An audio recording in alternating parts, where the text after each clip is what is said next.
എടാ ടീച്ചറെ, സമയം 6 എഴുന്നേറ്റ് പള്ളി പോയേ.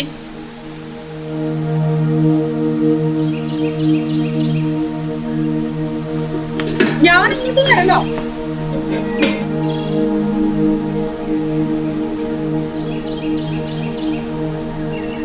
ഇന്ന് പള്ളിയിൽ പോയില്ലെങ്കിൽ പച്ചവെള്ളം തരുന്നു നീ വിചാരിക്കണ്ടാട്ടാ.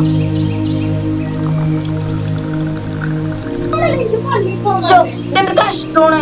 ഞാൻ പള്ളിയിൽ പോയിക്കോളാം.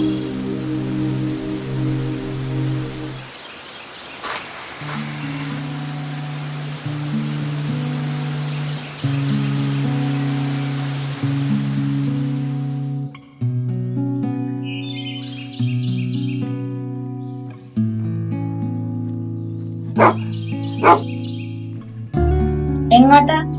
പള്ളിയിലേക്കാ. ആരെങ്കിലും വെളുപ്പാങ്കലത്ത് പള്ളിയിൽ പോണ ചെക്ക.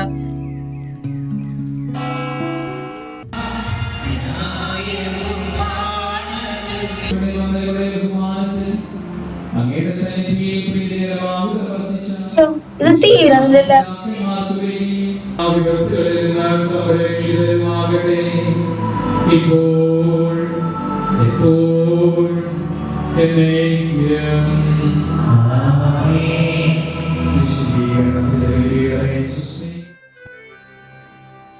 Hello, check check.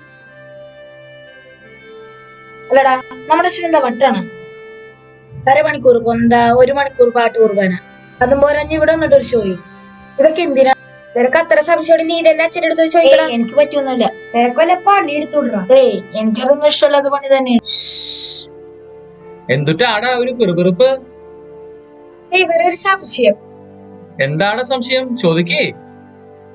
ഒന്നുമില്ല അച്ഛാ. ഒന്നുമില്ലേ? ആ, എന്നാ പ്രാർത്ഥിച്ചിട്ട് പോയിക്കോട്ടാ. എന്താടാ നിനക്ക് ഇത്ര സംശയം? അങ്ങനെ ചോദിച്ചാൽ അവിടെ ഒരു സംശയമുണ്ട്. എന്തിനാ പ്രാർത്ഥിക്കണേന്നാണ് അച്ഛന്റെ ഏറ്റവും വലിയ സംശയം.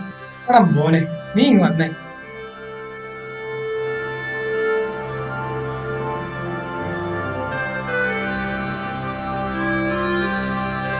മക്കളെ, നിങ്ങൾക്ക് എന്താണ് പ്രാർത്ഥനയെ കുറിച്ച് തോന്നുന്നത്? പക്ഷേ പള്ളി വന്ന് കൈകൂപ്പിക്കുക, അതല്ലേ പ്രാർത്ഥന? അത് മാത്രമല്ല പ്രാർത്ഥന, നിങ്ങൾ 2 കൂട്ടുകാർ തമ്മിൽ സംസാരിക്കാറില്ലേ? അതാണ് പ്രാർത്ഥന. നമ്മുടെ വിഷമങ്ങളും സങ്കടങ്ങളും സന്തോഷങ്ങളെല്ലാം നമ്മുടെ ദൈവത്തോട് പറയുന്ന ഒരു സ്നേഹ സംഭാഷണം തന്നെയാണ് ഈ പ്രാർത്ഥന. എന്നാ പിന്നെ വീട്ടിൽ നിന്ന് പ്രാർത്ഥിച്ചാ പോരെ? പള്ളിയിലൊന്നും പ്രാർത്ഥിക്കണോ? വെരി ഗുഡ്, നല്ല ചോദ്യം. ഇപ്പോ പലർക്കുള്ള ഡൗട്ടാണത്. അതിനുത്തരം ഇതാണ്. അതിനൊക്കെ പല കാര്യങ്ങളുണ്ട്. അതിലൊരു കാരണം നമ്മളെ സക്രാരികൾ.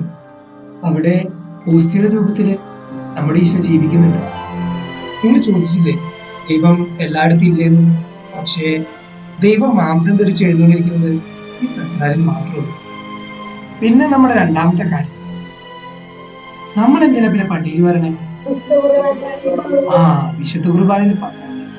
അപ്പോ ഈശോ വിശുദ്ധ കുർബാന സ്ഥാപിച്ചപ്പോ എന്താ പറഞ്ഞേ? ഇത് നിങ്ങൾ എന്റെ ഓർമ്മയ്ക്കായി ചെയ്യും. അപ്പോ ഈ ഓർമ്മയാചരണമാണ് നമ്മൾ ദിവസവും വിശുദ്ധ ബലിയിൽ അർപ്പിക്കുന്നത്. അപ്പോ വേർപ്പെടുത്തി പങ്കെടുക്കണമെങ്കിൽ നമ്മൾ പള്ളിയിൽ വരണ്ടേ? അപ്പോ ചുരുക്കം പറഞ്ഞാൽ പള്ളിയിലും വരികയും ചെയ്യണം, പ്രാർത്ഥിക്കുകയും ചെയ്യണമല്ലേ? അത് തന്നെ.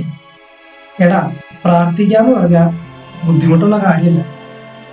നമുക്ക് ഇഷ്ടപ്പെട്ടവരോട് സംസാരിക്കുമ്പോ, ഇഷ്ടപ്പെട്ട സ്ഥലത്ത് പോകുമ്പോ അത്രയും വലിയ സന്തോഷമുള്ള കാര്യമില്ലേ? അങ്ങനെ സന്തോഷത്തോടെ എങ്ങനെ പ്രാർത്ഥിക്കാമെന്ന് നമുക്ക് പഠിക്കണ്ടേ? ഈ വർഷം നമ്മുടെ കാറ്റസിസം ക്ലാസ്സിൽ നമ്മൾ പഠിക്കാൻ പോണത് അതാണ്. സന്തോഷത്തോടെ എങ്ങനെ പ്രാർത്ഥനയിൽ വളരാമെന്ന്. അപ്പൊ എങ്ങനെയാ പ്രാർത്ഥിക്കാൻ പഠിക്കല്ലേ? എന്നാ നമുക്ക് കാറ്റസിസം ക്ലാസ്സിലേക്ക് പോവാം. ഈശോനാഥൻ വന്നു എന്നെ തേടി.